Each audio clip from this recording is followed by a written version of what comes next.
ফারুক বন্দুক কেন ঘুরতে এনেছিলে? এসেছিলাম, ঘুরতে হ্যাঁ হ্যাঁ ঘুরতে এসেছিলাম। হ্যাঁ কেন কেন ফারুক বন্দুক নিয়ে কোথায় যাচ্ছিলে? হ্যাঁ ফারুক বন্দুক নিয়ে কোথায় যাচ্ছিলে?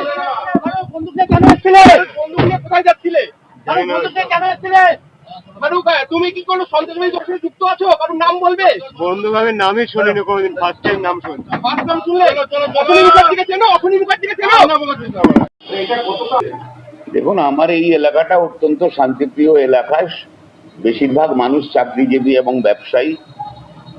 এখানে এই ধরনের কোনো উপদ্রব এ যাবৎকাল ছিল না। আজ থেকে বেশ কিছু বছর আগে 2014 সালে ড্রাগ মাফিয়াদের এগেনস্টে আমি খুব প্রতিবাদ করেছিলাম এবং পুলিশ প্রশাসনের সাথে কথা হয়েছিল। তখন একবার বাড়িতে আমার বোম মারা হয়েছিল।